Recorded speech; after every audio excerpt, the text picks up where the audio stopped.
मायूसियत यह है कि यहाँ साहिब इक़्तिदार जुल्म कर रहे हैं। चारों तरफ से मदरसों, मस्जिदों, खानकाहों पे एक मुसीबतों का वक्त आ गया है। कई सौ साल से जो मस्जिदें हैं बिला वजह एक मंसूबे के तहत टारगेट बनाने के लिए अदालत को भी खरीदा जा रहा है। अदालत को खरीद कर बिला वजह मस्जिदों को उजाड़ने की कोशिश की जा रही है ताकि मुसलमान नर्वस हो जाएं, मुसलमान कमजोर हो जाएं। इनके मजहब से जो जज्बाती मोहब्बत है ये कमजोर हो जाए। कुछ लोग मंसूबे के तहत आका अलैहिस्सलाम की शान में गुस्ताखी करने का एक प्लान बनाया ताकि इस्लाम के पैगंबर से जो मुसलमानों की सच्ची वालिहाना मोहब्बत है वह मोहब्बत भी मध्यम पड़ जाए, जो मुसलमानों की रूहानी ताकत है ये कमजोर हो जाए। क्योंकि जो लोग दावा करते हैं कि हम 10,000 साल पहले से मेरा मजहब है, उसके मजहब का कोई चर्चा नहीं होता, उसके मजहब के मानने वालों की तादाद में कोई इजाफा नहीं होता। लेकिन जिसकी तारीख सिर्फ 1,500 साल की हो उसके बारे में सबको मालूम है कि कोई दिन ऐसा नहीं गुजरता जिस दिन एक गैरे मोमिन कलमा पढ़ के मुस्तफा का गुलाम न बनता हो। मीडियाज में, इलेक्ट्रॉनिक हो या प्रिंट हो या सोशल मीडियाज में, सबसे ज्यादा जो मजहब छाया रहता है वो मजहब इस्लाम है। सुभान अल्लाह। बेशक चाहे इसकी अच्छाइयों को देखकर इस्लाम कबूल करने वाला हो या इस्लाम की दुश्मनी में अलग अलग गोशे को सामने लाने वाला हो, वजह जो भी रहे मगर चर्चा का विषय इस्लाम ही बना रहता है। ये बातें सबको अच्छी नहीं लगती, इसलिए वह लोग आने वाली नस्लों को ये बताना चाहते हैं कि मजहब इस्लाम कबूल करने का मतलब है टेंशन में घिर जाना, मुसीबतों में गिरफ्तार हो जाना। आने वाला वक्त कुरानी तालीम का नहीं है, आने वाला वक्त फिजिक्स, केमिस्ट्री, बायोलॉजी, मैथमेटिक्स का। आने वाला वक्त हिजाब, पर्दे का नहीं है, आने वाला वक्त फटा हुआ जीन्स पहनने का। आने वाला वक्त शराब पी के एंजॉय करने का। इस जमाने में जो मस्जिद जाए उसे अहमक समझा जाता है, जो शराब की भट्टी में जाए उसे चतुर और चालाक समझा जाता है। दुनियावी दरसगाहों में पढ़ने वाला उसको इज्जत की निगाहों से लोग देखते हैं कि साहब ये DM, SP, collector, barrister, professor बनने वाला है।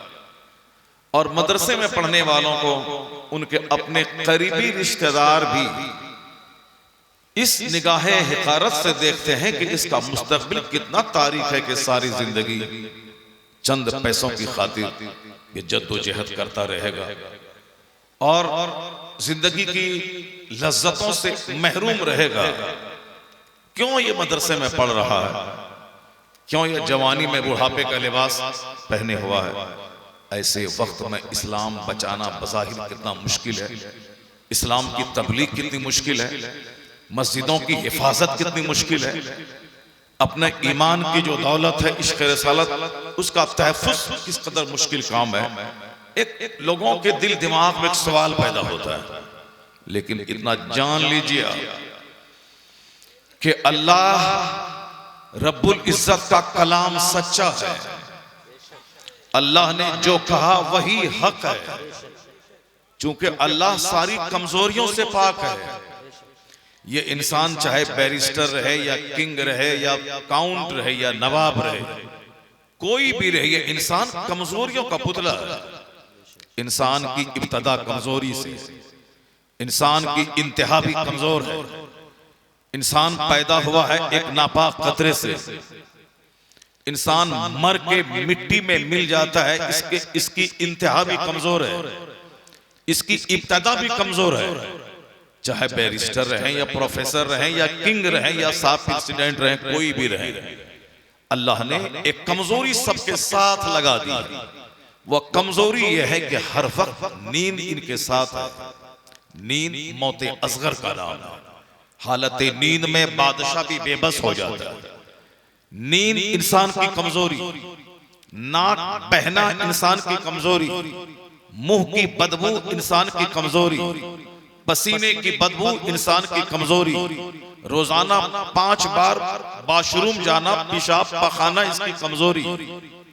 ये सारी कमजोरियां अल्लाह ने इंसान के पीछे लगा दी हैं, ताकि जब भी इस इंसान को लगे कि मैं कुछ हूं, इंसान को अपने हुस्न पे नाज हो, अपनी सल्तनत पे घमंड हो, अपनी फौज, अपने लश्कर, अपनी जाहो हशमत पे से घमंड हो, अपनी औलाद, अपनी मुलाजमत, अपनी जागीरदाराना निजाम, अपनी मुलाजमत पे से घमंड गरूर हासिल हो, तो सिर्फ पसीने की बदबू को देख ले, मुंह से निकलने वाली बदबू को देख ले, नींद को देख ले, अब बार बार पाखाना करने के लिए टॉयलेट जाना ये याद कर ले।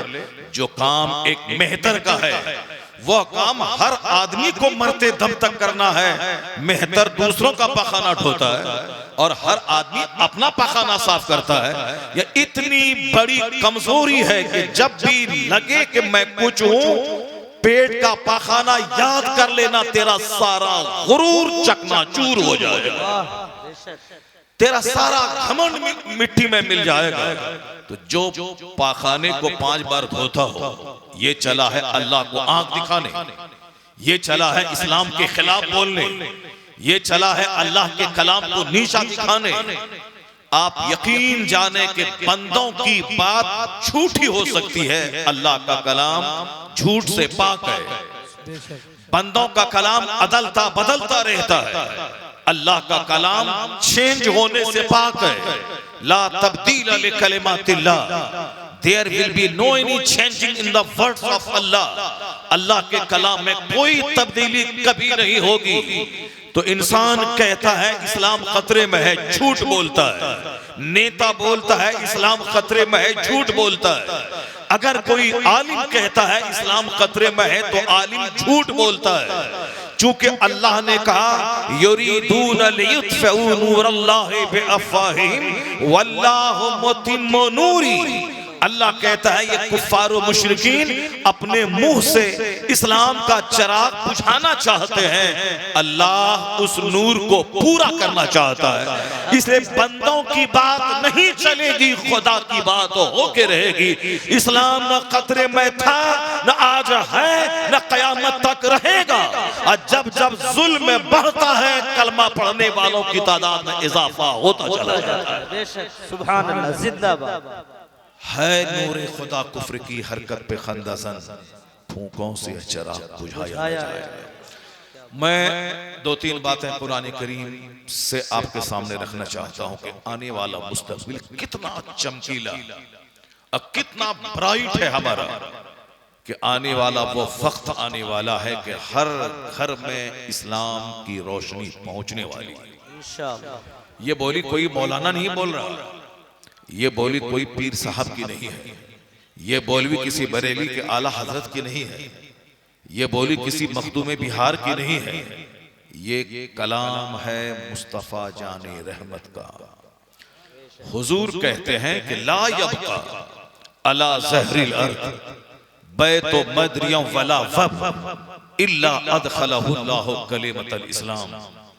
हम लोग 100 साल पहले नहीं थे, इस्लाम था, और हम लोग 100 साल के बाद नहीं रहेंगे, मगर इस्लाम रहेगा। मैंने कहा था कभी कि हिंदुस्तान की आजादी के 75 साल से ज्यादा दिन हो गए, और इसमें 15 से 20 वज़राए आज़म बदल गए, और सबके सब कुर्सी पर बैठकर दुनिया से चले गए। अगर किसी ने इस्लाम के सूरज के डूबने का सपना देखा होगा, उनकी जिंदगी तो डूब गई, मगर इस्लाम का सूरज खत्ते निस्फ नहार पे जगमगा रहा है। जिन्होंने 100 साल पहले प्लान बनाया होगा कि मदरसे को मिटा के रख देंगे। उस वक्त हिंदुस्तान में मदरसा 100 था, लेकिन आज 1 लाख के करीब मदारिस हिंदुस्तान में मौजूद हैं। जिस वक्त आज से 70 साल पहले मुसलमानों को काट कर मस्जिदों के वीरान करने का प्लान बनाया था, उस वक्त मुसलमानों की तादाद 5 करोड़ थी कमोबेश, और आज तमाम आंधियों से गुजरता हुआ आज इस्लाम 40 करोड़ से ज्यादा लोगों की सीने में मौजूद है। इसलिए ए मुसलमान, वक्ती तौर पर मस्जिद तोड़ दे, मस्जिद की हिफाजत करने वाले नौजवानों को शहीद कर दे, वक्ती तौर पर मुसलमानों का घेरा तंग करने की कोशिश करे, ये हमारी बदअमली की सजा तो हो सकती है, लेकिन इस्लाम कभी खतरे में नहीं आएगा। मस्जिदें टूटती जाएंगी, नमाजियों की तादाद में इजाफा होता जाएगा, मदरसे बंद होने का प्लान होता जाएगा, मदरसा नहीं जामियात की शक्ल में, यूनिवर्सिटीज की शक्ल में इदारे बनते नजर आएंगे। मुस्तफा ने 1400 साल पहले कहा था, गुलामों घबराना मत, एक वक्त ऐसा आने वाला है कि ला यबका अला ज़हरिल अर्द बैतु मदरिया वला फब्र इल्ला अदखलहुल्लाहु कलिमतल इस्लाम। इस रुए जमीन पर कोई कच्चा घर नहीं बचेगा और कोई पक्का घर भी नहीं बचेगा, मगर वहां अल्लाह इस्लाम का कलमा दाखिल फरमा देगा।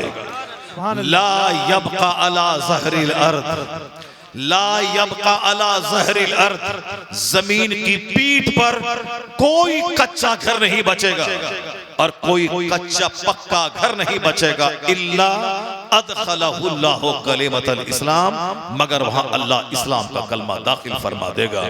तो इंसान का प्लान छोटा है और मुस्तफा जाने रहमत की पेशनगोई बशारत अजीम और महान है। इसलिए वक्त गुजरने के साथ साथ इस्लाम हर घर में पहुंचता चला जाएगा, यहां तक कि कोई मजहब नहीं रहेगा, एक मजहब मजहबे इस्लाम रहेगा, एक मसलक मसलके अहले सुन्नत व जमात रहेगा। नारे तकबीर, नारे तकबीर, नारे रिसालत, मसलके आला हजरत। ये बातें मैं जोश और जज्बे के साथ नहीं कहता हूं, कुरान ने जो कहा वो बात मैंने आपसे कह दी, हदीस में जो आया वो मैंने आप तक पहुंचा दिया। अब जरा गौर से सुनिए, जिसने हदीस कुरान पर ईमान तो नहीं लाया, अलबत्ता वो इस्लामिक हिस्ट्री को पढ़ा, वो हकीकत शनास है, जो हक को पहचानता है। बहुत सारे कुफार और मुशरिकीन जो कलमा नहीं पढ़े, लेकिन वो जानते थे कि इस्लाम हक है, वो जानते थे कि कुरान ओसीन ऑफ नॉलेज है, वो जानते थे कि कुरान उलूम व फनून का समंदर है, वो जानते थे कि इस्लाम सच्चाई से बहस करता है। जैसे गांधी जी के बारे में हमने सुना है कि वो कहते थे कि हम पहले समझते थे कि इस्लाम तलवार के बल पे फैला है, लेकिन जब से मैंने कुरान का हिंदी अनुवाद पढ़ा और जब से मैंने इस्लाम के पैगंबर की पवित्र जीवनी मैंने पढ़ी, अब मुझको ऐसा लग रहा है कि इस्लाम तलवार के बल पे नहीं, इस्लाम अपनी सच्चाई और मुस्तफा के अखलाक के बल पे सारी दुनिया में आंधी बन के छा गया है। ये दो चार कम पढ़े लिखे लोग हिंदुस्तान के अगर हमारे पैगंबर के खिलाफ बोलते हैं, अगर डासना के मैं घंटी बजाने वाला, 2-4-10 माला गले में डाल के 2 टका मांग के खाने वाला, अगर वो अति नरसिंह आनंद अगर वो हमारे पैगंबर के खिलाफ बोलता है तो छोटा आदमी, उसके पास इल्म भी नहीं है, उसका एक ही प्लान है कि बस कैसे हम अपने लोगों के बीच में हीरो बनूं और कैसे मैं मुसलमानों को टॉर्चर करूं ताकि हमारे लोग सिक्के पे तौल दें और हम खाने पीने के लिए बाल बच्चों के लिए 2-4-10 कार खरीद लें और साहब आराम से कुछ पैसे जमा कर लें ताकि मेरे बच्चे कुछ पढ़े न लिखें, कुछ न करें, मगर खाने पीने का सामान उसके पास जमा हो जाए। पेट पालने के लिए वो पैगंबर को गाली देता है, क्योंकि उसके पास कोई हुनर तो है नहीं, इसकी औकात तो कुछ है नहीं। ये लोग बहुत छोटे लोग हैं। महाराष्ट्र का एक पंडित हमारे पैगंबर के खिलाफ बोला, छोटा आदमी है, कोई इल्म उसके पास नहीं है, इसलिए बहुत ज्यादा उसके नोटिस लेने की जरूरत नहीं है। रास्ता चलते कोई पागल हमारे पैगंबर के खिलाफ बोलता हो तो उसके पागल का जवाब नहीं दिया जाता है, जो पागल का जवाब देगा खुद पागल हो जाएगा। इसलिए अगर कोई पागल ऐसा बोलता है तो उसके कोई नोटिस लेने की जरूरत नहीं है। पागल समझ करके छोड़ देना है। हिंदुस्तान का एक बहुत बड़ा पढ़ा लिखा आदमी, बहुत बड़ा पढ़ा लिखा आदमी, ये कोई अखबार में या मोबाइल में मैं नहीं पढ़ा हूं, मैंने अपनी आंखों से अखबार पढ़ा। एक दिन पहले कानपुर के एक योगा के शिविर में हिंदुस्तान का एक बड़ा पढ़ा लिखा आदमी जो कुछ कहा, जो कुछ अखबार में छपा, वही मैं आप तक पहुंचा रहा हूं। चूंकि कल एक दिन पहले वो प्रोग्राम हुआ था, दूसरे दिन मैं कानपुर रेलवे स्टेशन पे मैंने हिंदी का अखबार लिया, उसको पढ़ना शुरू किया। फर्स्ट पेज पे वो रिपोर्ट थी। इतना बड़ा पढ़ा लिखा आदमी है वो। चूंकि मैं आपको कुरान बताने वाला हूं, मैं आपके सामने एक दो हदीस रखने वाला हूं ताकि आप जान जाएं कि आप डिप्रेशन से ऊपर उड़ जाएं, नर्वसनेस से ऊपर उड़ जाएं। अगर कोई मस्जिद के तहफ्फुज के लिए शहीद हो गया है, गम मत खाएं, टेंशन लेने की कोई जरूरत नहीं है। रोजाना हजारों आदमी लेटरिन रूम में मर रहा है, रोजाना हजारों आदमी गाड़ी में टकरा के मर रहा है। अभी कुछ दिन पहले एक बंदा शादी का कपड़ा खरीदने देहात से शहर गया, खूब मार्केटिंग की, लड़का, लड़के का बाप, लड़की की माँ, लड़के का भाई, लड़की की बहन, एक ही परिवार के 10 लोग इनोवा पे 7 सीटर गाड़ी पे मार्केटिंग करने गया। मार्केटिंग किया, वहां से लौटा, रास्ते में ड्राइवर की आंख लगी, 10 आदमी एक ही परिवार की मौत की आगोश में चले गए, मर गए, एक ही फैमिली के। अभी एक लड़का एग्जाम देने जा रहा था, रास्ते में एक्सीडेंट किया, वापस भी घर नहीं आया, रास्ते ही में मर गया। आए दिन हजारों लोग मर रहे हैं। अगर 5 आदमी शहीद हुआ है, टेंशन लेने की कोई जरूरत नहीं। वो लेटरिन रूम में नहीं मरा, वो टकरा के नहीं मरा, वो जहर खा के नहीं मरा, वो फांसी के फंदे पे नहीं लटका, वो साहब कुफ्र बकते बकते नहीं मरा, वो शराब पीते पीते नहीं मरा, वो नमाज छोड़ते छोड़ते नहीं मरा, मस्जिद के तहफ्फुज के लिए मरा है। शहादत की आला मौत मर गया, वो मौत जो करोड़ों को नसीब नहीं होती, वो मौत मर गया है। अगर वो हालत ईमान में मरा है तो हमारे जैसे करोड़ों लोगों की मौत से बेहतर मौत मरा है। तो मरना तो है ही सबको, चाहे आज मरे चाहे 50 साल के बाद मरे, तुम मार के नर्वस नहीं कर पाएगा। हम लोग शहादत की मौत का इंतजार करते हैं। शहादत है मतलूब व मकसूद मोमिन, न माल गनीमत न किश्वर कुशाई, न माल जमा करना न हुकूमत हासिल करना हमारा मकसद है। हमारा मकसद है खुदा की खातिर जान दे के शहादत का मर्तबा हासिल कर लेना। सुभान अल्लाह। अलबत्ता तुम्हारे जुल्म की कहानी तेरे वजूद को मिटा के राख कर देगी, तुम्हारे सिंहासन को दीमक की तरह चाट के खा जाएगा। जुल्म सब दिन नहीं चलता, नाव कागज की नहीं चलती है, बनावट के फूल से खुशबू नहीं आती है, अत्याचार ज्यादा नहीं चलता है।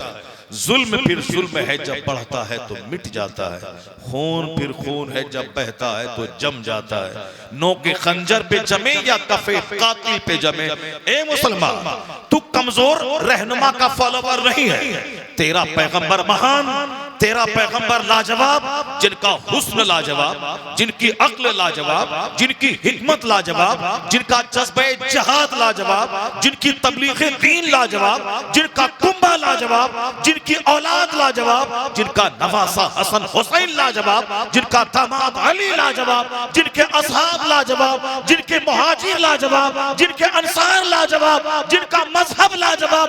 जो मुस्तफा का मानने वाला हो वो अभी दुनिया की तमाम जमातों में लाजवाब जमात। नारे तकबीर, नारे रिसालत, मदरसा मदीनतुल उलूम, अनवारे मदीनतुल उलूम कॉन्फ्रेंस। ज्यादा फालतू बातें नहीं बनानी, ज्यादा नेतागिरी के चक्कर में बुत पर माला डाल के अखबार पढ़ के ये मत बोलना खबीस मरदूद के इस्लाम खतरे में। तुम्हारा दीन खतरे में है कि तुम एक मुसलमान होने के बाद एक बुत पे तुम माला चढ़ा रहा है, तेरा दीन खतरे में है बेहुदा, इस्लाम के खतरे में है कि आज कोई मुसीबत नहीं, इससे बड़ी बड़ी मुसीबतें इस्लाम देख चुका है। 70,000 मुसलमानों को काट कर बगदाद में खोपड़ी की मीनार बना के तातारी बैठ के शराब पिया था। वो जुल्म आज तक किसी ने देखा उसके बाद नहीं देखा। 70,000 मुसलमानों की गर्दनें काट कर तातारी काफिरों ने खोपड़ी अलग करके उसकी मीनार बनाई और उस मीनार पे बैठ के तातारी काफिर ने शराब पिया था। अब बोला था कि अब इस्लाम को मैंने मिटा दिया, बगदाद में दोबारा कभी इस्लाम का न मानने वाला नजर नहीं आएगा। ये बदअमल मुसलमानों को अल्लाह ने सजा दे दी। जो मस्जिद में नमाज नहीं पढ़ता था उस पर अल्लाह ने काफिरों को मुसल्लत किया और अल्लाह ने उस बेनमाजी मुसलमानों को काट दिया। जो शराब पीते थे अल्लाह ने उस पर काफिर को मुसल्लत किया और ये शराबी मुसलमान बुरी तरह काट दिए गए। एक अल्लाह का वली रास्ते में घूम घूम के सबको मना करता था, जिस हाल में जी रहे हो इससे तौबा करो वरना तेरे घर में लाशें सड़ जाएंगी, कोई दफनाने वाला नहीं होगा, तुम्हारी गलियां खून से भर जाएंगी, कोई पुरसाने हाल नहीं होगा। लोग कहते थे जिस तरह आज मौलाना कुछ बोलता है तो हमारे चंद लुच्चे लफंगे नौजवान जो सिर्फ नात सुनने आए, खड़े होकर मुंह देखा और चले गए, ये लुच्चे नौजवान क्या जाने कि इस्लाम क्या चीज है, इस्लाम की तारीख क्या चीज है।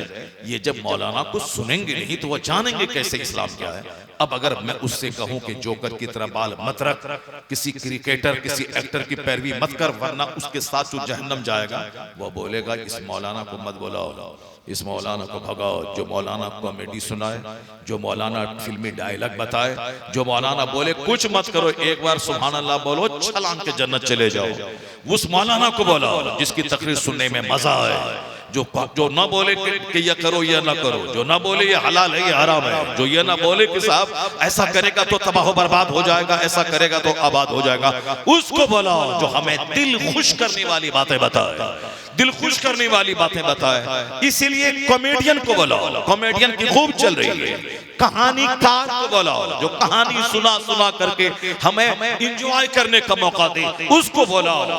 इसी तरह के लोग बगदाद में थे।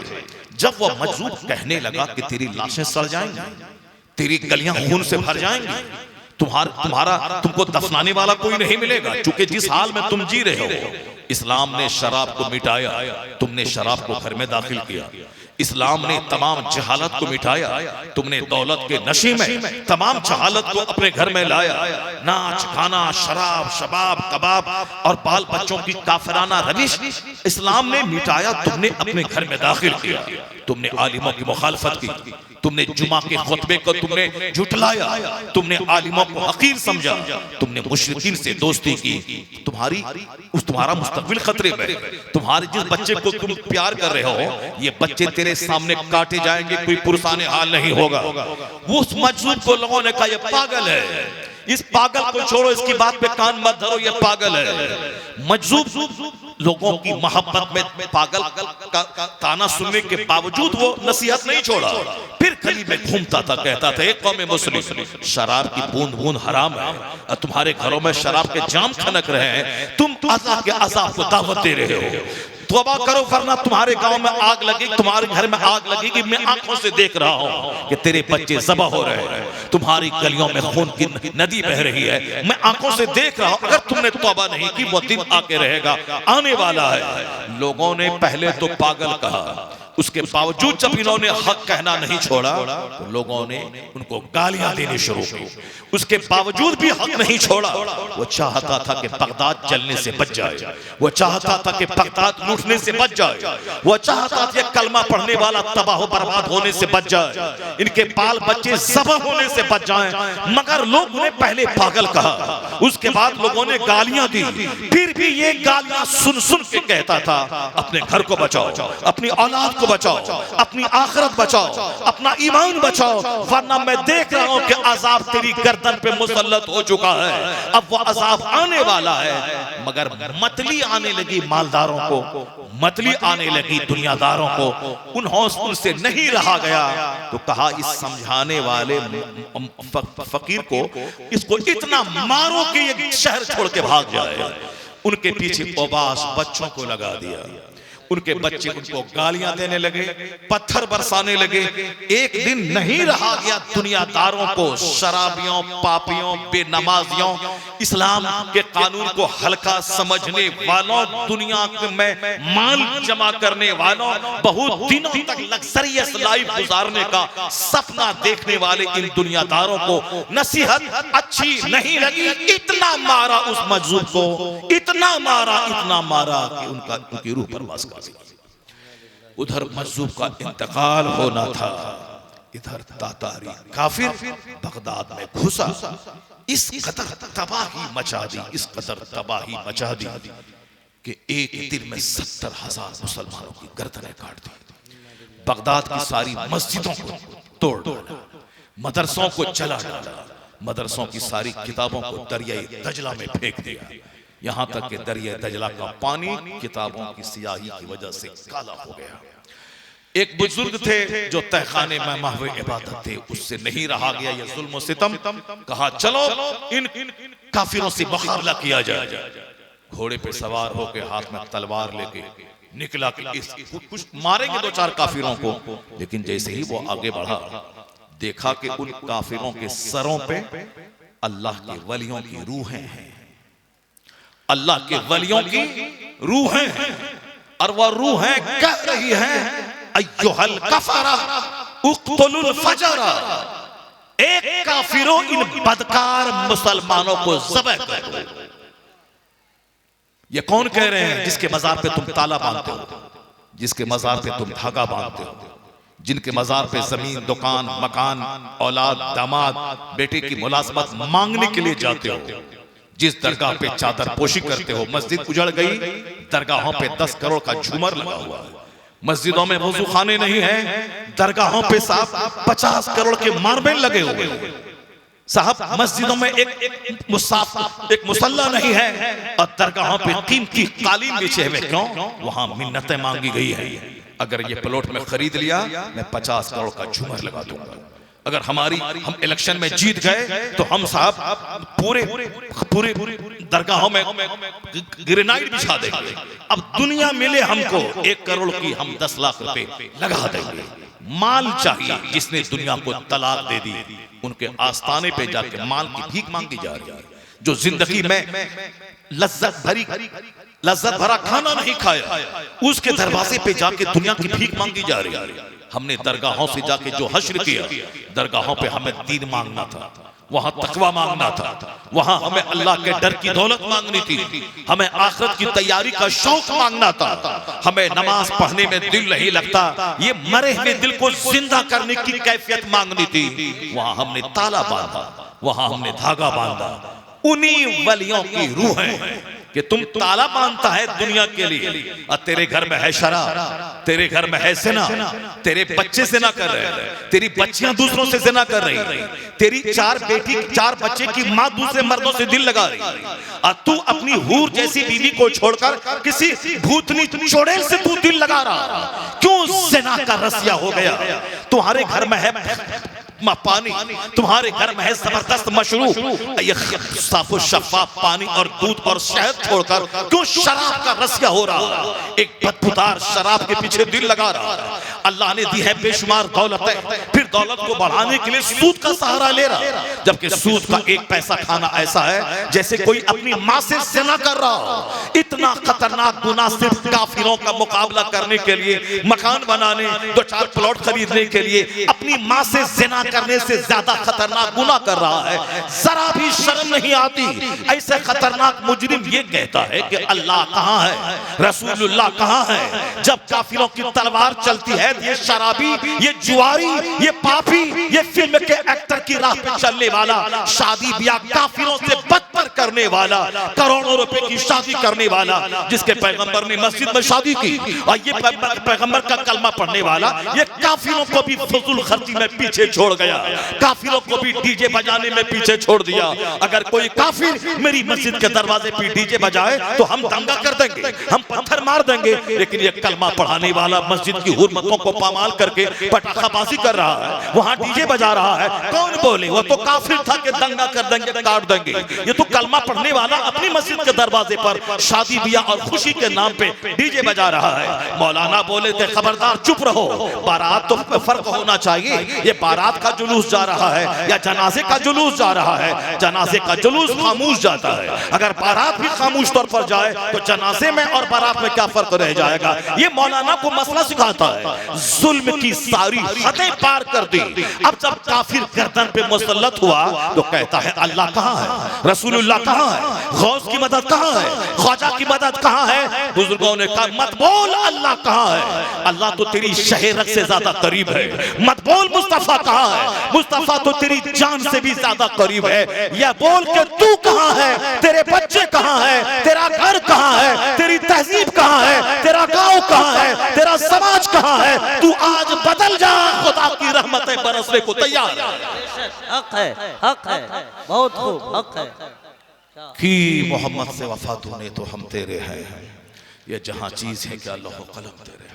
मेरे भाई जरा गौर से सुनना, अल्लाह रब्बुल इज्जत ही हुकूमत देने वाला, वही सल्तनत देने वाला, वही दुनिया चलाने वाला। अल्लाह से हटकर जो बंदा चाहेगा कि मैं दुनिया को चला लूं, मैं जो चाहूं कर लूं, नहीं होगा। जब बंदों की शरारत बढ़ती है तो अल्लाह तबारक व तआला ज़लज़ला भेजकर बंदे के गुरूर को तोड़ देता है। जब बंदों की शरारत बढ़ती है तो अल्लाह सोनामी का छोटा सा तूफान भेजकर आबादी को वीरान कर देता है। जब बंदा बदकारी पे उतर आता है तो इसके गुरूर को तोड़ने के लिए अल्लाह छोटा सा कीड़ा कोरोना का भेजकर पूरी दुनिया को उजाड़ देता है, खूबसूरत शहरों को वीरान कर देता है। इसलिए मैं किसी रमेश से मुखातब नहीं हूं, मैं अब्दुल्ला से मुखातब हूं, मैं अब्दुल रहीम से मुखातब हूं। जो कहता है कि मैं मुसलमान हूं, मैं उससे मुखातब हूं। मुशरिकीन क्या कर रहा है, शराब पी रहा है कि पानी पी रहा, हमें उससे क्या मतलब? हमें मतलब तो उससे है जिसका यकीन है कि जन्नत है, जिसका भरोसा है कि जहन्नम है, जो जानता है कि अल्लाह है, जो जानता है कि मुस्तफा है, जो जानता है कि दो फरिश्ते कांधे पे बुराई और अच्छाई लिख रहे हैं। मैं तो उससे मुखातब हूं। जब जानता है कि अल्लाह है, जब जानता है कि मरने के बाद हिसाब किताब होगा, जब जानता है कि वहां का एक दिन 50,000 साल के बराबर है, तो फिर काफिरों की तरह क्यों जीता है? क्यों दुनियादार बना हुआ है? क्यों तू इस दुनिया को तबाह बर्बाद और आखिरत को बर्बाद कर रहा है? काफिर शराब पिए के पानी पिए पीने दे, मगर तू शराब नहीं पिएगा कि तेरे पैगंबर ने बूंद बूंद को हराम करार दिया है। तू उसकी तरह हेयर स्टाइल नहीं रखेगा कि तेरे लिए तेरे पैगंबर को अल्लाह ने मॉडल बना के भेजा है कि तू मेरे महबूब की गुलामी कर, जन्नत वहां मिलेगी, हुकूमत या मिलेगी, सल्तनत या। अल्लाह सुभान अल्लाह। नारे तकबीर, झूमकर नारे रिसालत, मसलके आला हजरत, अनवारे मदीनतुल उलूम कॉन्फ्रेंस। हमारे घरों में चर्चा है फिजिक्स केमिस्ट्री का, हमारे घर में चर्चा है मैथमेटिक्स का, हमारे घर में चर्चा है IA BA MA PG post graduation MBBS FRCS का। हमारे घर में एक बार भी चर्चा नहीं होता कि कल हमें मर जाना। हमारे घर में एक बार भी चर्चा नहीं होता कि मुस्तफा को कब्र में मुंह दिखाना। हमारे घर में एक बार भी चर्चा नहीं होता कि अल्लाह तबारक व तआला क़यामत के दिन हमसे हर सियाह सफेद का हिसाब लेगा। अल्लाह तबारक व तआला मेरी जवानी के बारे में सवाल करेगा कि तूने जवानी किस काम में गुजारी, तुमने माल कहां से कमाया, कहां खर्च किया, तुमने अपने इल्म पे कितना अमल किया। सबका हिसाब किताब होगा। जब सारी बातें खोल खोल कर हमारे पैगंबर ने बयान कर दी हैं तो अब आजाद की तरह जीने का क्या मतलब है, एक आवारा की तरह जीने का क्या मतलब है? इसलिए बुजुर्गों ने कहा कि मत बोल के अल्लाह कहाँ है। अल्लाह रब्बुल इज्जत की रहमतें पुकार रही हैं, हम तो माहिल करम हैं, कोई साइल ही नहीं, राह दिखलाएं किसे, कोई रहने मंजिल ही नहीं, किसे रास्ता दिखलाएं, किसको? कहा तो सारे लोग गफलत की नींद सो रहे हैं। यहूदी ने व्हाट्सएप दिया, 24 घंटे उसमें लगे। यहूदी इस्लाम का दुश्मन, उसने हमें इंस्टाग्राम दिया, हमारे बच्चे उसमें लगे। यहूदियों ने मेरा ईमान लूटने के लिए गंदी गंदी तस्वीरें, गंदे गंदे ऐप उन्होंने चालू किया, हमारे बच्चे उसमें लगे। यहूदी हमारा वो बच्चा जो डीएम बनने वाला था, उसको चपरासी भी बनने का अहल नहीं छोड़ा। इनको बर्बाद करने के लिए यहूदियों ने पबजी का साफ ऐप छोड़ा, हमारे बच्चे उसमें लग गए। यहूदी जिसने लॉन्च किया उसके बच्चे पबजी नहीं खेलते, उसके बच्चे इंस्टाग्राम पे नहीं थिरकते, उसके बच्चे साहब वीडियो बना बना करके साहब वो नंगी तस्वीरें अपलोड नहीं करते हैं। यहूदियां हमें तबाह करने के लिए इंस्टाग्राम दिया, उन्होंने हमको बर्बाद करने के लिए मेरी बच्चियों को बेहया बेशरम इसे ज़ानिया फाहिशा तबाही बनाने के लिए उन्होंने गंदी गंदी तस्वीरों को डालकर इनके मजाज को खराब करने की कोशिश की। और उनकी बेटियां तवाइफ के कोटे पे नहीं जाती है, उनकी बेटियां 18 घंटे 24 घंटे में 10 घंटे स्टडी करती है, उनके बेटे मेहनत करके दुनिया को कुछ देना चाहते हैं। यह जलील कौम यहूदी ये हमें माइक्रोफोन दे रही है, यह जलील कौम यहूदी का फर्द हवाई जहाज दे रहा है, ये सारे कंप्यूटर मोबाइल सब ये दे रहा है। गली गली में अपनी इकोनॉमी को मजबूत करने के लिए थम्स अप कोका कोला जैसे कोल्ड ड्रिंक के नाम पे हमारे हार्ट का मर्ज ये बांट रहा है। वो उतना कोल्ड ड्रिंक नहीं पीता जितना हमारे बच्चे पी रहे हैं, वो उस कदर शराबी कौम शराब नहीं पीती जिस कदर हमारे बच्चे पी रहे हैं, उस कदर वो इंस्टाग्राम यूज नहीं करता यहूदी जितना हम कर रहे हैं। तो वो हमें तबाह करने का सामान देता है, हम उसे कबूल करते हैं, जबकि खुदा ने कहा था अतीउर रसूल, मेरे रब की बात मान, मेरे रब के नक्शे कदम पे अमल कर। वो कैसे बाल रखते हैं वैसे बाल रख, वो कैसे कपड़ा पहनते हैं वैसे पहन, वो कैसे जीने का पैगाम देते हैं वैसे तू जी। मुस्तफा की बात मान, जन्नत तो वहां मिलेगी, सेहत यहाँ मिलेगी, इज्जत यहाँ मिलेगी, राहत यहाँ मिलेगी, इत्मीनान कल्ब यहाँ मिलेगा, हुकूमत यहाँ मिलेगी, यहाँ की भी भलाई मिलेगी, मरने के बाद भी सारी भलाई तेरे। नारे तकबीर, नारे रिसालत, मसलके आला हजरत, अनवारे मदीनतुल उलूम कॉन्फ्रेंस, नारे तकबीर, नारे रिसालत। मैं आपसे कहना चाहता हूँ मेरे भाई, अब उस मजजूब उस सालिक बुजुर्ग हाथ में तलवार लिया, घोड़े पर बैठ गए, सोचा कि भाई इन दुश्मनों से मुकाबला करो। वहां गए तो देखा कि सरों पे औलिया और सालिहीन की रूहें मौजूद और वो कह रही हैं, ए बदकार, ए काफिरों, इन बदकार मुसलमानों को कत्ल करो। काफिर तो फीनारे जहन्नम है, उनके बारे में ज्यादा कुछ मत बोलना, वरना हमारे बच्चे बोलते अरे ऐश वो करें, मौज वो करें, खाएं पिए, वो नाचे कूदे गाए, वो उनको कुछ नहीं हो रहा है, उनको कुछ यहां नहीं होगा, यहां होगा भी तो छोटा होगा। तुम जानते हो ना, ज़ुय्यना लिल्लज़ीना कफ़रुल हयातुद दुनिया व यस्खरून मिनल लज़ीना आमनू वल्लज़ीना तक़ौ फ़ौक़हुम यौमल क़ियामा। ये कुरान करीम इसीलिए है कि हमारे बच्चे पढ़ने लिखने के बाद दो पैसा कमाएं। ये कुरान इसीलिए है कि माँ के मरने के बाद बच्चों को हम यहाँ ले आए। यह कुरान इसीलिए है ताकि हम बगैर समझे बुझे तरावी उसको सुन लें। कुरान इसलिए नाजिल हुआ है, अल्लाह कहता है किताबुन अंज़लनाहु इलैका मुबारकुन, हमने बरकत वाली किताब उतारी है आप पर ए हबीब, ताकि यह लोग उस किताब में तदब्बुर करें, गौर व फिक्र करें, दिमाग लड़ाएं कि ये क्या है, गौर व फिक्र करें। वलियतज़क्कर उलुल अलबाब, गौर व फिक्र करने का रिजल्ट ये निकलता है कि अक्लमंद नसीहत हासिल करता है, अक्लमंद वहां से खौफे इलाही के जौहर लेता है। वलियतज़क्कर उलुल अलबाब, Quran has been revealed to read it, to understand it, to consider it, to act upon it, and to establish the rules of the Quran by it। एक स्कॉलर ने कहा कुरान इसलिए नासिल हुआ है कि इसको पढ़ा जाए, इसकी आयतों में गौर किया जाए, कुरान पाक की तालीमात पे अमल किया जाए, फिर अल्लाह की जमीन पे कुरानी निज़ाम में हुकूमत कायम किया जाए और लोगों को कुरान पे चलने की दावत दी जाए। इतने बड़े प्लान के तहत कुरान कुरान नाजिल हुआ है। यहाँ तो कोई कुरान पढ़ने वाला नहीं है, अगर कोई पढ़ता है तो समझने वाला नहीं है, अगर कोई समझता है तो अमल करने वाला नहीं है, अगर कोई अमल करता है तो अपने तक अमल महदूद है, समाज को दावत देने वाला नहीं है। कुरान पाक के नुज़ूल के तकाज़े जब पूरे नहीं होंगे, इस कुरान पाक की बरकतें कहां से मालूम होंगी? कुरान पाक घर में रखे हुए हैं। अब जरा देखें कुरान क्या कहता है, ज़ुय्यना लिल्लज़ीना कफ़रुल हयातुद दुनिया। हम लोग जिस दुनिया के लिए लालायित हैं, जिस दुनिया के लिए बेचैन हैं, जिस दुनिया को सजाने के लिए मस्जिदों को उजाड़ दिया, जिस दुनिया को सजाने के लिए अपने बच्चों को एक वक्त की नमाज पढ़ने का आदेश नहीं दिया, अपने बच्चों को साफ चपरासी भी बने मगर गवर्नमेंट का मुलाजिम बन जाए, उसके लिए हमने सारी एनर्जी झोंक दी उन बच्चों की तालीम और तरबियत के पीछे। अगर बच्चा मेरा पढ़ के डीएम बन भी गया तो कितने दिन नौकरी करेगा? 30 साल। 60 साल के बाद वो रिटायर करेगा, 30 साल तो पढ़ता रहा। अब 60 साल के बाद जब बच्चा बूढ़ा होगा, मौत का मुंतजिर रहेगा। 80-90 साल में मौत आई, मर गया डीएम बुढ़ा, कहां गया? कब्रिस्तान। अब वहां गया है जहां का एक दिन 50,000 साल के बराबर है, जहां का एक दिन 50,000 साल के बराबर है। वह बाप अहमक है जो डीएम तो बनाया, जन्नती नहीं बनाया। वह बाप अहमक और गधा है जो बच्चों को बैरिस्टर बना के 2 टका कमाने का रास्ता तो दिखलाया और महासंख्यों साल की जन्नत का रास्ता नहीं दिखाया। बेहतर तो ये था कि दुनिया की तरक्की का भी रास्ता दिखे और फिर जन्नत का भी रास्ता दिखे।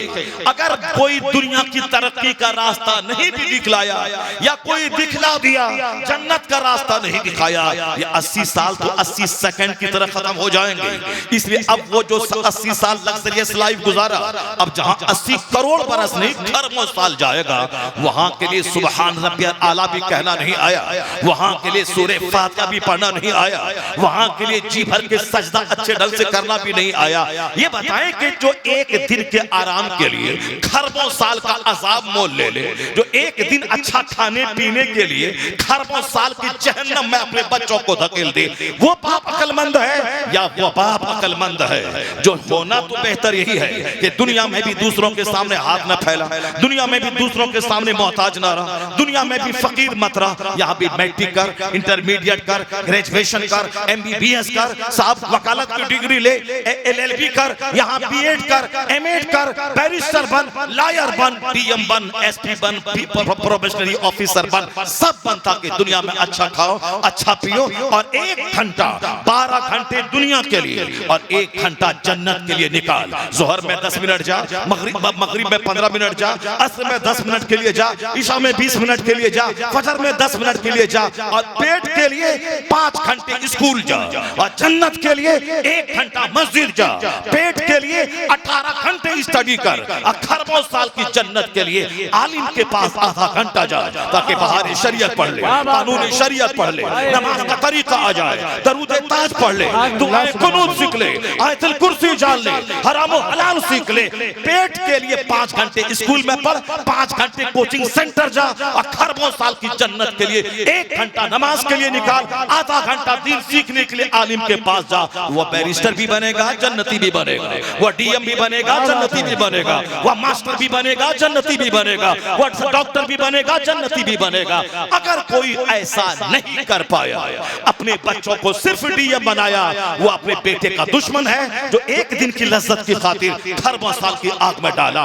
उससे बड़ा अक्लमंद तो वो है जो DM नहीं बनाया, SP नहीं बनाया, प्रोफेसर नहीं बनाया, मास्टर नहीं बनाया, दुनिया में उसे किराए के घर में छोड़ के बाप मर गया। मगर किराए के घर में कब तक रहेगा? 80 साल। 80 साल 1 मिनट है, तो चलो 1 मिनट की तकलीफ हो गई, 1 मिनट की परेशानी हो गई, खाने की तंगी रही, लिबास सर ढके तो पाँव खोले, पाँव ढापे तो सर खोले, पैसे का मोहताज हो। 80-90 साल गुजर गए। इसी डब्बे में सफर करो तो भी दिल्ली उतरने के बाद वही हाल है, जनरल डब्बे में सफर करो तो भी स्टेशन पे उतरने के बाद वही हाल है। चाहे किराए के घर में रहो, चाहे अपने घर में रहो, मरने के बाद दोनों का जुलूस जनाजा यही कहता है। अब बिरयानी जो खाए वो भी, सूखी रोटी खाए वो भी, वो खत्म। अब यहाँ इस मंजिल में दोनों एक हो। अब यहाँ हिसाब देने आ गए हो, इसलिए किराए के घर में रहा, डॉक्टर नहीं बना, मास्टर नहीं बना, मगर रोजा है, हज है, ज़कात है, नमाज है, सजदा है, तिलावत है, बाहरी शरीयत का इल्म है, तकवा है, अल्लाह का डर है। वह बाप अकलमंद है जो 1 मिनट की तकलीफ उठाने के लिए उसको दुनिया का इल्म नहीं दिया, पर खरबों साल की जन्नत का हकदार उसे बना दिया। इसलिए हजारों गुना बेहतर है, वो बेहतर तो है दुनिया आखिरत दोनों रहे। अगर दुनिया नहीं भी मिली, अगर जन्नत सलामत है, वो अकलमंद है, वो दानिश्वर है, उससे बड़ा बेहतर बाप कोई। सुभान अल्लाह। नारे तकबीर, नारे रिसालत, मसलके आला हजरत, अनवारे मदीनतुल उलूम कॉन्फ्रेंस जिंदाबाद जिंदाबाद। क्या बात। आखिरत लूटा के दुनिया कमाना कोई कमाल नहीं है।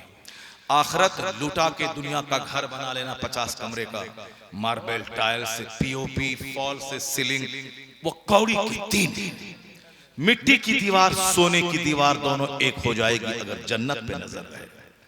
किराए का घर, अपना खुद का घर, दोनों में कोई फर्क नहीं है अगर बंदे की नजर जन्नत पे रहे। क्योंकि हमने मुस्तफा की बात सुनी ही नहीं, हमने अल्लाह के कलाम को समझा ही नहीं, इसलिए काफिरों की दौलत, काफिरों की नौकरी, उसकी सल्तनत। अब हमारा नेता भी यही कहता है कि दुनिया हासिल करने के लिए खूब पढ़िए लिखिए, मेहनत कीजिए, खूब इंजीनियर, डॉक्टर बनिए, प्रोफेसर बनिए, खूब नौकरी लड़के लीजिए, कमाइए, खाइए, मर के खरबों साल की आग में जलने के लिए चले जाए, खरबों साल की आग में जलने के लिए चले जाए। चुके ये नेता खुद बेनमाजी है और दूसरों को कहता है कि माल कमाओ, वही माल कमाओ जिसको हमारे बुजुर्गों ने कहा है अद्दुनिया जीफा वत्तुल्ला बुहाकेला, ये दुनिया मुर्दार है, उसके तलबगार कुत्ते हैं, उसी पे अमल करो। पैगंबर आज़म ने क्या कहा, अद्दुनिया ज़ूर ला युज़लु इल्ला बिज़ूर, ये दुनिया धोखा है, अब बगैर धोखा फरेब की दुनिया हासिल नहीं होती है। इसलिए अक्सर लोग नमाज रोजे छोड़कर गाफिल बनकर उसी दुनिया के हुसूल में पड़ गए। अब मकान का मुकाबला, गाड़ी का मुकाबला, कपड़े का मुकाबला, खाने का मुकाबला, दस्तरखान का मुकाबला, बेटी की शादी के लिए शानदार टेंट और 5 स्टार होटल के बुक करने का मुकाबला। और क्या है इस दुनिया में, क्या है तुम्हारे पास या हमारे पास क्या है? माल बढ़ता है तो बेटी की शादी में 10 करोड़ खर्च हो गए, इसके अलावा क्या है? अगर माल बढ़ा तो दस्तरखान चिकना हो गया, खाओ अब पेट ऊंचा करो और डॉक्टर के पास दौड़ दौड़ के जाओ कि हार्ट गया, पेट गया, दिल गया, टखना गया, घुटना गया, आंख गई, लंग्स गया, अब जाओ हॉस्पिटल में जाओ। आज जब डॉक्टर कहता है कि मड़वा की रोटी खाओ, जब डॉक्टर कहते हैं कि भूख रहे खाना छोड़ दो, भूख लगे खाना खाओ, 2 टाइम खाना खाओ, डॉक्टर कहते हैं कि बगैर तेल मसाले वाला खाओ, कोलेस्ट्रॉल बढ़ेगा, हार्ट की बीमारी होगी, मर जाओगे, चेहरा तुम्हारा उतर जाएगा। डॉक्टर कहता है तो अरबपति अब बगैर तेल मसाले वाली सब्जी खा रहे हैं। यही खाना मदरसे के बच्चे खा रहे थे, बगैर ज्यादा तेल मसाला वाली सब्जी खा रहे थे। तो समाज के सारे लोग आके कहते थे मौलाना साहब आप एसी में रहिए, आप मुर्गा मुसल्लम खाइए और इन बच्चों को आप सूखी रोटी और बगैर मसाले वाली दाल आप खिला रहे हैं। सारे लोग लड़ने के लिए आ गया। और जब वही अरबपति को गैस्ट्रिक की खतरनाक बीमारी लगी और डॉक्टर ने कहा कि तेल मसाला मुरगन मुचर्रब गजा छोड़ दे, अब वो इस बात पर मजबूर हुआ कि 50 करोड़ की कार है, मगर सुबह सवेरे मैदान में कार छोड़कर डॉक्टर साहब पैदल 5 किलोमीटर दौड़ के पसीना निकाल रहे हैं। पहले तो कार खरीद ली, अब डॉक्टर कहते हैं जिंदा रहना है तो पैदल चलना होगा। पहले तो खूब मुरगन गज़ाएं खाई, अब डॉक्टर कहता है जिंदा रहना है तो सब सिंपल सादी रोटी खानी होगी। यही गज़ा मदरसे में बच्चों को हम दे रहे थे ताकि पेट दुरुस्त रहे, दिमाग दुरुस्त रहे, गैस्ट्रिक की बीमारी से बच जाए, हेल्दी स्वस्थ जीवन ये गुजारे। सारे समाज आ गए। आज दुनिया अपने हिसाब से अच्छा खाना, अच्छा पहनना, अच्छा मकान बनाने के चक्कर में जब दुनिया मकरूज हो गई, जब दुनिया डिप्रेशन की मरीज हो गई, जब दुनिया 1 दर्जन बीमारी में के शिकार हो गई, अब दुनिया लौट के आ रही है। कहां? डॉक्टर कहते हैं सादगी, प्रोफेसर कहते हैं सादगी, हुकूमत के जिम्मेदार कहते हैं सादगी, पहनने में सादगी, खाने में सादगी, मकान बनाने में सादगी, ताकि 50 करोड़ है, 1 अरब रुपए बैंक का कर्जा लेके रहोगे तो सारी जिंदगी चेहरे का हुस्न उतर जाएगा। यानी सारा सामान कर्ज लेकर दरवाजे दरवाजे पे कार खड़ी है, सारा कर्ज की गाड़ी है, मकान बना है, कर्ज का मकान बना है, घर में एसी लगी है, 2000 रुपए दिया, बाकी हर महीने देना है, आमदनी घटी तो जहर खा के मर जाना है, सिर्फ दूसरों का मुकाबला करने के लिए। जब लोग जहर खा के मरने लगे, फांसी के फंदे पे लटकने लगे, अब बैंक का कर्जा न चुकाने की ताकत हो, आमदनी घट गई तो जहर खा के मर जाए, शहर उजड़ने लगा। तब दुनिया कहने लगी क्यों अपनी जिंदगी में आग लगाते हो? सिंपलिसिटी, सादगी, खाने में सादगी, मकान बनाने में सादगी। तुम्हें मालूम है एक कौम मुस्लिम जिस सादगी का पैगाम आज अमेरिका का प्रेसिडेंट दे रहा है, जिस सादगी का मैसेज आज हिंदुस्तान का प्राइम मिनिस्टर दे रहा है, आज जिस सादा खाने, सादा पहनने, सादा रहने, सादा घर बनाने का मैसेज तुम्हें तबाही और बर्बादी, सुसाइड से बचाने के लिए वैज्ञानिक दे रहे हैं, यही पैगाम दुनिया का सबसे बड़ा रहनुमा, दुनिया का सबसे बड़ा मसीहा, दुनिया का सबसे बड़ा मौसिन पैगंबर आज़म ने 1400 साल पहले दिया था। इन्नल बज़ाज़त मिनल ईमान, सादगी ईमान का हिस्सा है। Simplicity is the part of faith. दुनिया तबाही का तमाशा देखने के बाद वापस उसी थ्योरी पे लौट रही है जो थ्योरी मुस्तफा का 1400 साल पहले दिया हुआ है। इसलिए तो मुसलमानों, दुनिया को बर्बाद होने दे, तबाह होने दे। तबाही का तमाशा देखकर जब उसे आबादी की फिक्र होगी, कोई दूसरा रहनुमा नजर नहीं आएगा, वो मुस्तफा के कदमों में आएगा, कलमा पढ़ेगा, मुस्तफा की गुलामी में। नारे तकबीर, नारे रिसालत, सीरते रसूल अकरम, अनवारे मदीनतुल उलूम कॉन्फ्रेंस। दुनिया को तबाह होने दीजिए। दुनिया बर्बाद होके जब आबादी की फिक्र होगी तो मुस्तफा के पास आना होगा, आका अलैहिस्सलाम के पास आना होगा। अल इन्नल बज़ाज़त मिनल ईमान, सादगी ईमान का हिस्सा है। खाने में सादगी, पहनने में सादगी, मकान की तामीर में सादगी, ताकि पैसे बचेंगे तो कैंसर का इलाज होगा, पैसे बचेंगे तो दूसरों की मदद होगी, पैसे बचेंगे तो मदरसों में पढ़ने वाले मेहमानाने मुस्तफ़ा की खिदमत होगी, पैसे बचेंगे तो समाज के गरीबों, मासूरों, मिस्किनों को देंगे। सर से लेके पांव तक कर्ज में आप ही डूब जाएंगे, मदरसे को क्या देंगे, मस्जिद की खिदमत क्या करेंगे, अपने चचेरे भाई जो कैंसर से पीड़ित है उसका इलाज कहां से कराएंगे, फुफेरा भाई जो डायलिसिस चल रहा है उसको एक बार डायलिसिस करने की फीस 1100 रुपए, अब 2200 रुपए कहां से देंगे? पैसे आपके पास जब बचेंगे, सिंपल रहेंगे, तब आप उसी पैसे से जन्नत खरीदेंगे, गरीबों की मदद करेंगे, आप जन्नत जाएंगे, मदरसा मस्जिद की खिदमत करेंगे, जन्नत जाएंगे। फजूल खर्ची ने आज मुझको तबाह कर डाला। हुजूर ने किस कदर शानदार पैगाम दिया था, सादगी ईमान का हिस्सा है। हजरत मौला अली ने क्या कहा था? मौला अली कहते हैं कि दुनिया अगर तेरे पास आ भी गई तो क्या करोगे तुम? अच्छा खाओगे, अच्छा पियोगे, अच्छा पहनोगे, अच्छी सवारी खरीदोगे और अच्छी औरत लाओगे, इसके अलावा अच्छी खुशबू इस्तेमाल करोगे। ये 6 चीज के अलावा अगर और कुछ है तो बताओ। मौला अली कहते हैं पैसा आएगा तो क्या करोगे? अच्छा खाओगे, अच्छा पियोगे, अच्छा पहनोगे, अच्छी खुशबू लगाओगे, औरतें अच्छी लाओगे और सवारी अच्छी खरीदोगे, इसके अलावा और तो कुछ है नहीं दुनिया में। मौला अली जो हुजूर ने कहा था कि मैं इल्म का शहर हूं और अली उस शहर का दरवाजा, अना मदीनतुल इल्म व अलीयुन बाबुहा, आया city of knowledge and Ali is the door of it. मैं इल्म का शहर हूं और अली उस शहर का दरवाजा है। बाबो मदीनतुल इल्म मौला अली, बहादुर मौला अली, मुश्किल कुशा मौला अली, साहिब इल्म इरफान मौला अली, सैयदों के बाप मौला अली, हसनैन के वालिद गिरामी मौला अली।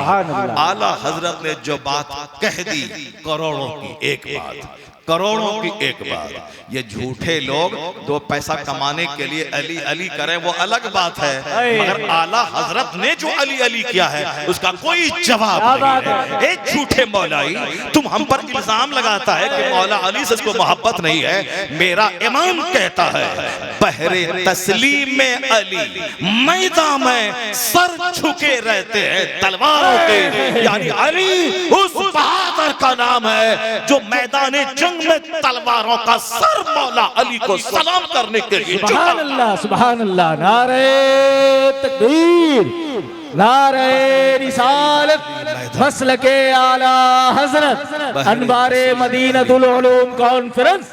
बहरे तस्लीम अली मैदान में सर झुके रहते हैं तलवारों के, सर झुके रहते हैं तलवारों के। वह मौला अली क्या कहते हैं, जरा गौर से सुनिए। सिर्फ जोशीली बात मत सुनिए, तहकीकी बात सुनिए। सिर्फ अली अली करके क्या हासिल करना चाहता है? मौला अली ने जो कहा है उसको अपने सीने से लगाओ। मौला अली ने कहा है दौलत की हिफाजत तू करेगा, अगर इल्म हासिल कर ले तो इल्म तेरी हिफाजत करेगा। क्या बात है, मौला अली ने क्या कहा? कहा अगर दौलत जमा कर लिया तुम तो फिरौन की विरासत है, अगर इल्म हासिल किया तो इल्म नबी। अल्लाह समझ, क्या मौला अली ने कहा रज़ी अल्लाह तआला अन्हु। ये जो बात मैंने आपके सामने की करोड़ों की एक बात है। एक किताब में मैं पढ़ा हूँ, आजकल नौजवानों का गाल अंदर धंसा रहता है, उनकी आंखें अंदर धंसी रहती हैं। क्यों धंसी रहती हैं? क्योंकि अकल तो घट रही है, ख्वाहिश बढ़ रही है। कयामत जब करीब आएगी तो अक्ल घटेगी और शहवत बढ़ेगी। जहां अक्ल पुख्ता होगी शहवत घटेगी। उनको गौर और फिक्र करने से फुर्सत ही नहीं मिलेगी कि वो शहवत के चक्कर में रहेगा। मौला अली से किसी ने पूछा था, हुजूर एक शौहर अपनी बीवी के पास कब कब जाए? कहा जिंदगी में एक बार, जिंदगी में एक बार। कहा हुजूर जो ज्यादा जाना चाहे? कहा साल में एक बार। कहा हुजूर जो और ज्यादा जाना चाहे? कहा महीने में एक बार। कहा हुजूर और कोई ज्यादा जाना चाहे? कहा फिर मौत का कुआं है, जितनी बार चाहो छलांग लगा दो। क्या बात है, हकीम मौला अली की, हिकमत वाले मौला अली की, हुजूर की सोहबतों में रहकर मौला अली ने इस कदर इल्म हासिल किया।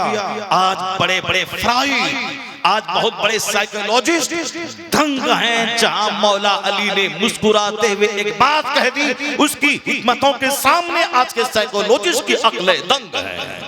एक औरत दौड़ी दौड़ी आई, कहा हुजूर मेरा बेटा छत पे है, छत पे बाउंड्री नहीं है, रेलिंग नहीं है, मेरा बेटा, मैं उसको बुलाती हूँ तो वह पीछे भागता है, अब पीछे भागेगा तो नीचे छत से गिर जाएगा। अब बताएं कि मैं क्या करूं? बुलाती हूँ तो आता नहीं है, जब मैं उसकी तरफ लपकता हूँ तो पीछे भागता है, पीछे भागेगा नीचे गिरेगा, बुलाती हूँ तो आता नहीं है।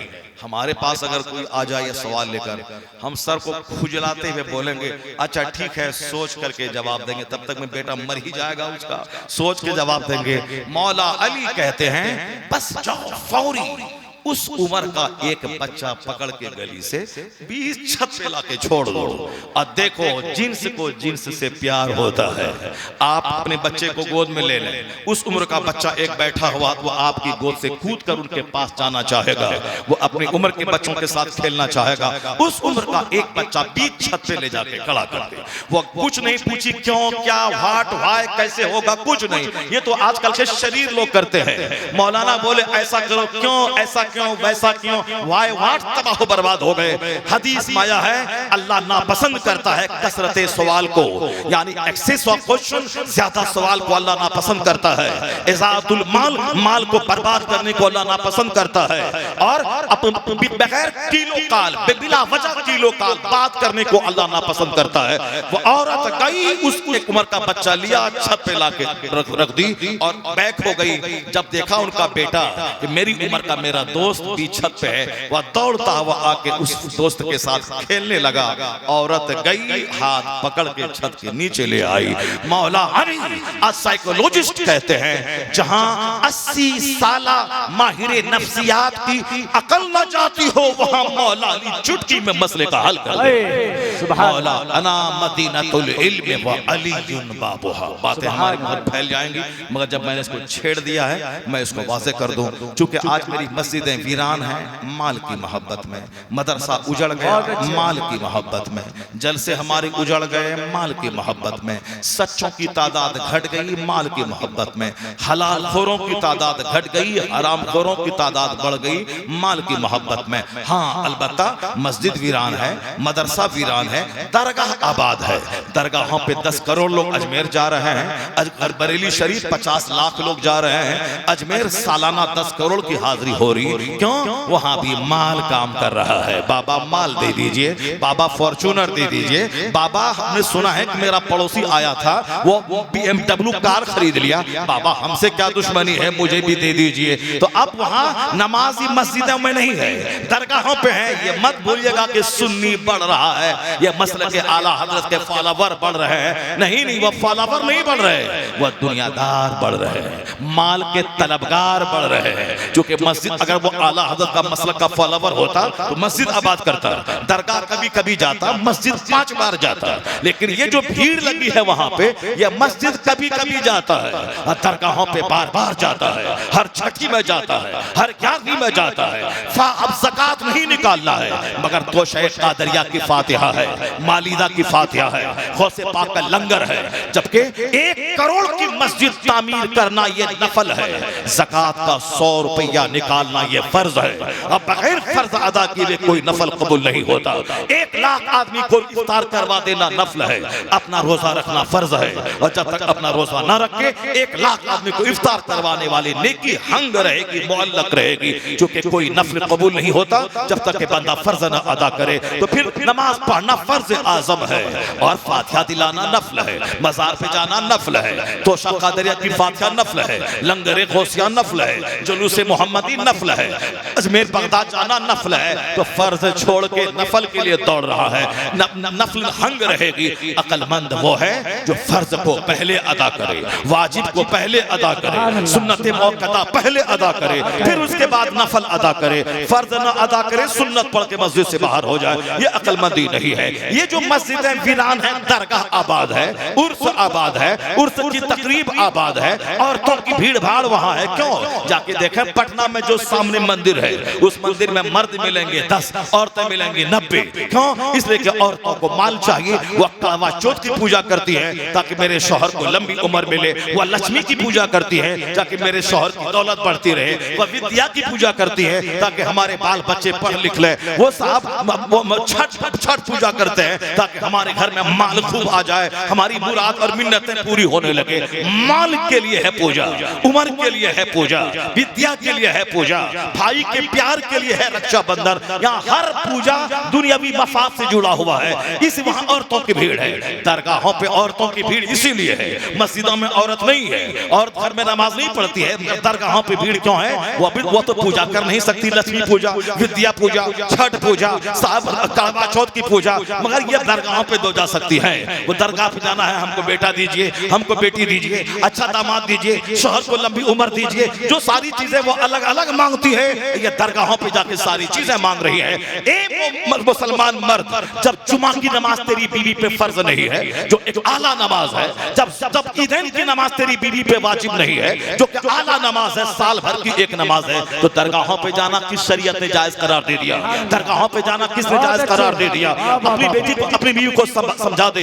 अगर दरगाहों पे जाना जायज भी होता तो एक नफल काम है, अच्छा काम है, मगर नमाज तो फर्ज आजम है, जुमा तो बड़ा फर्ज है, ईदैन तो बहुत बड़ा वाजिब है। जब जुमा फर्ज नहीं है तुझ पर, ताकि तुझको घर से बाहर निकलना नहीं पड़े, घर पर्दा जरूरी है। जमात से ज्यादा जरूरी पर्दा है, मस्जिद से ज्यादा जरूरी तेरे लिए पर्दा है, ईद बकरीद से ज्यादा जरूरी तेरे लिए पर्दा है। तो पर्दे की वजह से जुमा फर्ज नहीं है, पर्दे की वजह से ईदैन वाजिब नहीं है, तो फिर पर्दा जब इल्लत है तो पर्दे की वजह से उसे दरगाहों पे जाना भी जरूरी नहीं है। उसे कह दे जब मस्जिद नहीं जा सकती तो दरगाहों पे कैसे जा सकती? ये दुनिया का फैक्टर काम कर रहा है, माल, इसीलिए दरगाहों पे भीड़ है। और एक आदमी दुआ तावीज कर रहा है, चाहे अगर अच्छे ढंग से कर रहा है तो बड़ी अच्छी बात, नमाज रोजे का पाबंद है आमिल, कुरान की तिलावत है, तिलावत का पाबंद है आमिल। अब अगर वो तावीज देता है तो बहुत अच्छी बात है, तावीज के बहाने मुश्किलें आसान होती हैं। लेकिन जो नमाज नहीं पढ़ता है, जो साहब गुनाहों में डूबा रहता है, जो आने वाली सारी औरतों का चेहरा घूर घूर कर देख देख करके आंखें दिन भर सेकता रहता है, और जादू टोने सिफरी अमलियात करके वह पैसा ऐंठता रहता है। अब वहां भी जाके देखिए, 5 मर्द है, 95 औरतें हैं, क्योंकि औरतों को दुनिया चाहिए। तो दुनिया ने शेखुल हदीस की मसनदों को उजाड़ दिया, शेखुल हदीस की दरसगाहों को उजाड़ दिया, जबकि इस तरह के 1000 आमिल एक शेखुल हदीस के सामने कोई मकाम नहीं रखता। बुखारी पढ़ाने वाला का मर्तबा कितना बड़ा है, तो बुखारी पढ़ाने वाले के सामने कोई नहीं जाता, वहां कोई कार गिफ्ट लेके लेके नहीं जाता। एक झूठा शराबी बेनमाजी आमिल वो अगर ठगने ठग बन के बैठा है तो कोई कार लेके आ रहा है या गिफ्ट में दे रहा हूं, आपने बाबा एक तावीज दी थी, इलेक्शन में जीत गया इसलिए मैं गिफ्ट के तौर पर कार दे रहा हूं, अब वो मस्त है। आमिल के दरवाजे पे भीड़ दुनिया की मोहब्बत में लग रही है। शेखुल हदीस तो बताता है ये हराम है, ये हलाल है, ये जायज है, ये नाजायज है, ये लीगल है, ये इलीगल है। अब कौन लीगल इलीगल सुनने जाता है? अब आमिल के दरवाजे पे औरतों की भीड़, दरगाहों पे औरतों की भीड़, कफाली में औरतों की भीड़, शादी की महफिलों में औरतों की भीड़। हम शरिया सिखाएं, कोई सुनने नहीं आती, लेकिन अपने घर से बाहर निकलने के बहाने औरतों की मजलिसें जहां हो रही हैं वहां जा रही हैं। कहने वाली कोई कह रही है, कोई सुनने वाली नहीं है, सब बात में लगी हुई है, सब बात में लगी है। अपने घर में बाहर शरीयत पढ़े, अनवार शरीयत पढ़े, कोई पढ़ने वाली नहीं है, मगर इज्तिमा के नाम पे औरतों की भीड़ लग गई, सब बात कर रही है। एक औरत चिल्ला रही है, सारी औरतें आपस में बात कर रही हैं, क्योंकि इसी इज्तिमा के बहाने घर से बाहर निकलना है, सहेली से मुलाकात करनी है, मार्केटिंग भी कर लेनी है। वहां भीड़, लोग कहते हैं अरे खवातीन की भीड़ हो गई, मर्द आए 1000, औरतें आ गई 10,000, अरे 10 नहीं 10 लाख औरतें आएंगी। वो आई क्यों है ये तो देख ले, वो आई है मिलने, अब इज्तिमा के बहाने मिलना है, सहेली से बात करनी है, इसी इज्तिमा के बहाने कुछ सामान खरीदना है, घर से बाहर निकल के टहलना है, एंजॉय करना है। जबकि शरीयत में आया है वह करना फी बयूतिकुन्ना वला तबर्रजना तबर्रजल जाहिलिया, ए औरतों अपने घरों में ठहरी रह, जब शदीद जरूरत के तहत घर से बाहर निकलना पड़े तो किनारे किनारे चल। अब झाझन और पाजेब की आवाज गैर मर्दों के कान में न जाए, पर्दे में रह के चल, सख्त जरूरत के तहत निकलना पड़े, वरना तेरा आंगन में रहने से बेहतर है घर में रहना, न घर में नमाज पढ़ने से बेहतर है कोने में नमाज पढ़ना। जितना पर्दा तेरे लिए हो समाज के लिए भलाई है। आज पर्दा को तार-तार करने की वजह से स्कूल में से ना, कॉलेज में से ना, चर्च में से ना, कचहरी में से ना, रेलवे में से ना, आरपीएफ का जवान प्रोटेक्शन के लिए है, अब वहां छेड़खानी है। मेडिकल कॉलेज कलकत्ता में है, उसका प्रिंसिपल एमडी करने वाली खवातीन के साथ देना, औरतों का रैकेट चला रहा है। कहां जहां मुस्तफा का कानून नहीं चलेगा वहां शराब, वहां सेना, वहां आपसी चपलस, वहां हसद, वहां जलन, वहां कीना, वहां कुदरत। और जहां मुस्तफा की हदीस चलेगी, मुस्तफा का कानून चलेगा, वहां रेप घटेगा, वहां तहारत बढ़ेगी। इसलिए अमेरिका से लेकर भारत तक न कचहरी से ना रोक पाएगी, न कोर्ट से ना रोक पाएगा, न कोई फौज से ना रोक पाएगी। एक कानून मुस्तफा है हया और कानून पर्दा।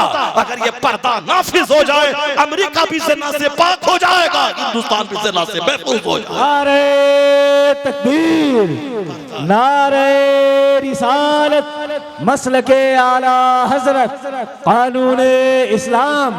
माशाअल्लाह हजरत हुजूर इस्लामिया चल चुके हैं, अब थोड़ी ही देर में पहुंचने वाले हैं। हमारा शेख आप थोड़ी देर में आने वाला है। हम भी उसी मसले के हामी हैं जो हमारे शेख कहते हैं, जो हमारे सरकार ताजुल शरिया ने कहा है फोटोग्राफी हराम है।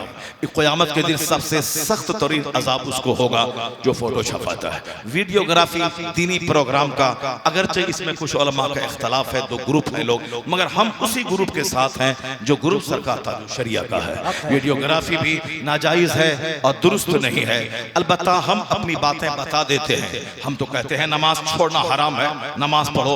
हम लोग नहीं पढ़ते हैं तो गर्दन में तौलिया डाल के मस्जिद में घुसाना ये हम पर फर्ज नहीं है। हम पर फर्ज है पैगाम पहुंचा देना, हराम और हलाल बता देना, कानून इस्लाम का सिखा देना, बाकी माने ना माने लोगों की जिम्मेदारी है। इसीलिए किसी को जबरदस्ती करते हुए उसको साहब रोकना गुनाहों से, उसको उस गले में चादर डाल के रोकना ये हम पर फर्ज नहीं है।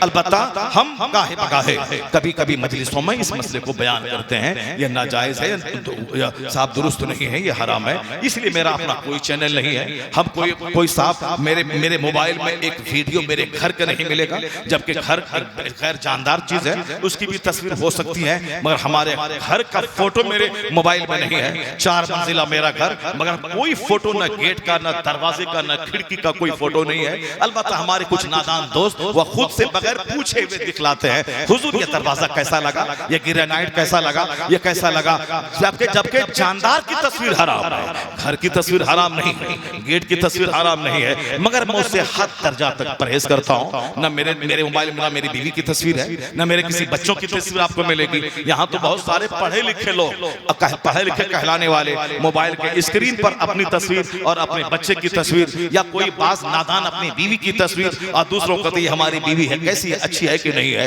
अब इस तरह से लोग गिर गए लोग। अब वो सिखाते हैं साहब ये है ऐसा, ये है वैसा। तो हमने अल्हम्दुलिल्लाह मेरा कोई चैनल नहीं है ना, मैं बहुत से लोग कहते हैं हजरत आपके लोग बहुत सारे लोग हैं, आपकी तकरीरों को वीडियोस पे डाल डाल करके साहब लाखों रुपए कमा रहे हैं, आप अपना चैनल बना लीजिए, आप घर में रहिएगा साहब लाखों रुपए कमाएंगे। मैंने अपना कोई चैनल नहीं बनाया, इसलिए आप लोगों से गुजारिश है चलो हमारी बातें आप नहीं मान, सारे लोग समेट लें, क्योंकि अब हमारे शेख आ रहे हैं और हमारे मरकज के जिम्मेदार आ रहे हैं। ऐसा ना हो कि हम लोग तो साहब चलो हमारी बात अगर आप नहीं माने तो चलो ठीक है तुम्हारा काम है, मगर हमारे शेख की इज्जत और हुर्मत का ख्याल करना है, ताकि उनके सामने इस तरह की कोई चीज है, कोई आले लहबोलई, कोई आले तमाशा शेख के सामने मौजूद ना हो। वो सरकार आला हजरत की फैमिली का तुर्रे इम्तियाज है कि शरीयत पर मजबूती से। नारे तकबीर, नारे रिसालत, मसलके आला हजरत, उलमाए अहले सुन्नत, नबीर आला हजरत, शहजादे आला हजरत, पीरे तरीक़त, रहबरे राह शरीयत हजरत अल्लामा मुफ्ती अरसलान रज़ा खान साहब किबला। नारे तकबीर, नारे रिसालत, मसलके आला हजरत, गुले गुलजारे रज़वियत, नबीर आला हजरत, मजहरे हुजूर हुज्जतुल इस्लाम। नारे तकबीर, शहजादे खानवादे आला हजरत, नारे तकबीर, नारे रिसालत।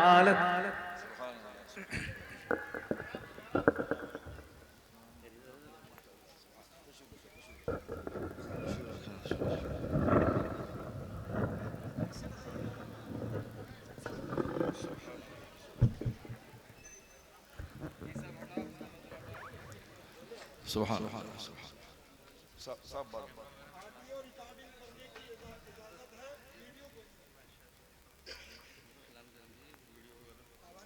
माशाअल्लाह अब बैठ जाए बस।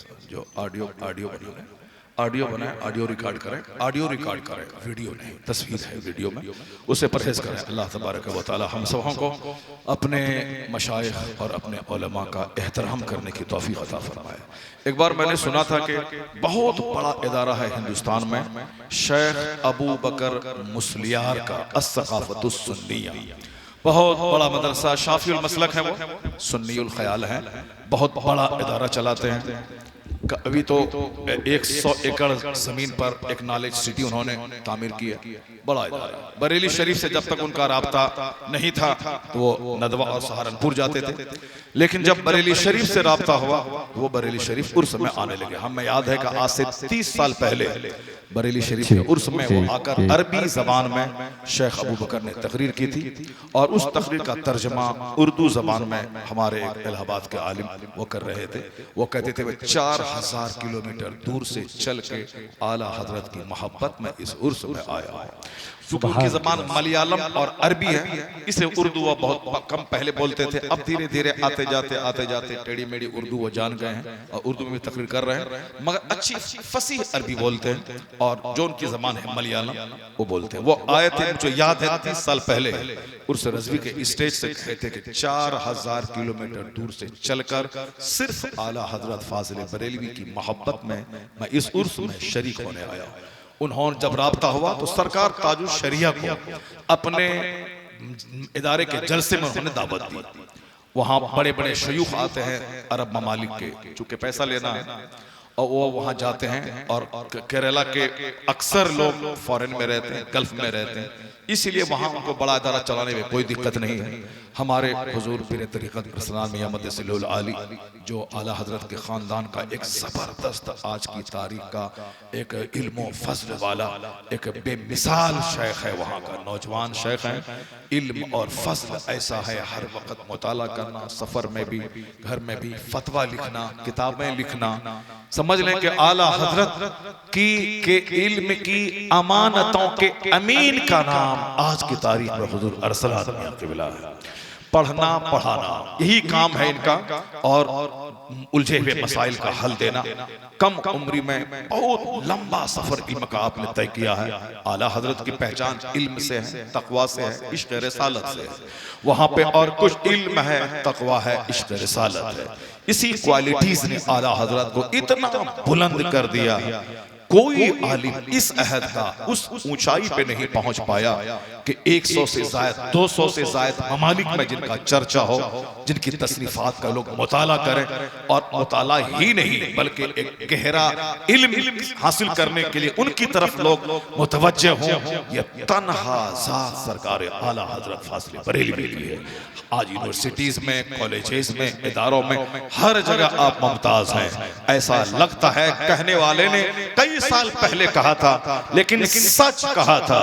वादी रजा की कोहे हिमाला रजा का है, जिस समत देखिए वो इलाका रजा का है। इस इलाके को हम लोग समझते थे कि यहाँ इधर आरा और उस कदर उधर भभुआ, आरा भभुआ के अलावा बीच के इस इलाके को हम लोग समझते थे ये आजाद लोगों का, दुनियादारों का और साहब दीनी महफिलों से दूर रहने वालों का इलाका है। लेकिन जब मैंने आपको देखा, मुझको लगा कि नहीं, कोई ऐसा खित्ता नहीं है जहां मसलके आला हजरत का झंडा नहीं गड़ा। अल्हम्दुलिल्लाह, माशाअल्लाह, अल्लाह तबारक व तआला हमारे शेख को लंबी उम्र अता फरमाए। शेख अबू बकर ने ताजुश शरिया को बुलाया था। वहाँ अरब के बड़े बड़े लोग आते हैं, पैसे वाले भी आते हैं, वहाँ के शयूख भी आते हैं। हरमैन के इमाम को बुलाया। ताजुश शरिया जब गए तो आपने कहा तमाम वीडियोस के कनेक्शन को आप कटवा दो तो मैं स्टेज पे जाऊंगा। शेख अबू बकर ने सारे कनेक्शन कटवा दिए, जबकि उन लोगों के यहाँ फोटो खिंचवाना, वीडियो बनाना, सेल्फी देना, ये सब उनके यहाँ अपने हिसाब से दुरुस्त है। लेकिन सरकार ताजुश शरिया ने कहा कि नहीं, तमाम वीडियोस बंद, तमाम कैमरास बंद। गए आपके चेहरे को जब केरला के लोगों और दुनिया भर से आए हुए लोगों ने देखा, तब सब लोगों ने मान लिया कि जब रजा का पोता ऐसा है तो अहमद रजा कैसा होगा। शेख अबू बकर कहने लगे, शेख अबू बकर ताजुश शरिया से अलग, जब सरकार ताजुश शरिया वहां से आ गए सफर से, तो जो बच्चे